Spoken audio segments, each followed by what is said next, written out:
Hi வணக்கம், welcome to Madras Mannar. இன்னைக்கு நம்ம கார்த்திக் நடிச்சிருக்க வா வா தேரே படம்.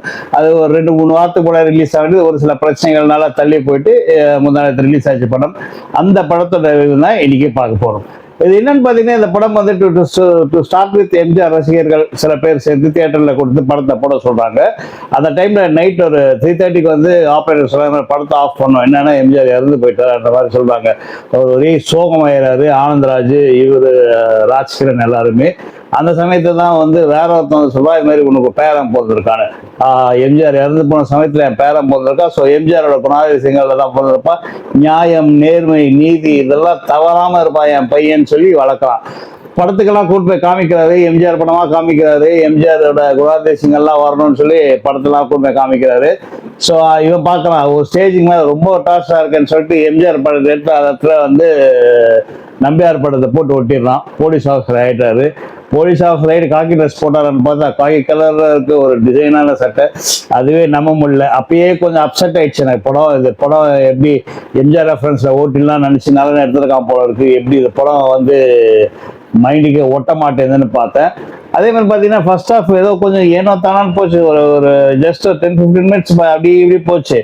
அப்போ ஒரு ஸ்டேஜில் வந்து ராஜ்கிரனுக்கு வந்து தெரிய வருது, இவரோட பேரை வந்து கரப்டட் போலீஸ் ஆஃபீஸர் சஸ்பெண்ட் பண்ணியிருக்காங்கன்னு தெரிய வருது.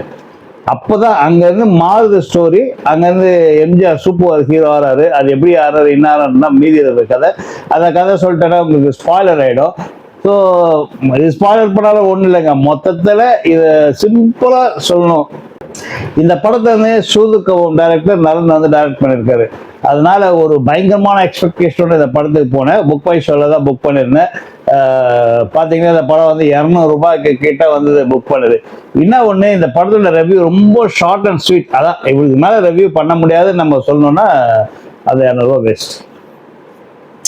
ரொம்ப கஷ்டமா போச்சு எனக்கு. நான் நலன் ரொம்ப ஹோப் வச்சு போயிருந்தேன். சரி எம்ஜிஆர் ரெஃபரன்ஸ்லாம் வச்சிருக்கான், நல்லா வச்சிருப்பான் போல இருக்குன்னு நினச்சிட்டு போனேன். போய் பார்த்தா மனசுக்கு பல்ல படம். ஓவரால் வந்து இந்த படம் வந்து போர் அடிச்சாலே பார்க்க முடியாதுங்க. அதாங்க சொல்றது, போர் அடிச்சாலே பார்க்க ரொம்ப இரிட்டேஷனாக இருந்தது எனக்கு. என்ன இது வந்து பர்டிகுலராக என்னோட வியூ மட்டும் நீங்கள் எடுத்தோம்னா நீங்கள் இப்போ பார்க்குறது நீங்கள் போய் பார்த்துக்கலாம் தியேட்டரில். இது வந்து எனக்கு என்னை பொறுத்தவரையுமே படம் வந்து ஒரு இரிட்டேஷனான படம் தான். நலன் கிட்டது இந்த மாதிரி ஒரு மோசமான படத்தை வந்து நான் எதிர்பார்க்கவே இல்லை. ரொம்ப அப்செட் ஆகிட்டேன்னா இந்த படத்தை பார்த்து.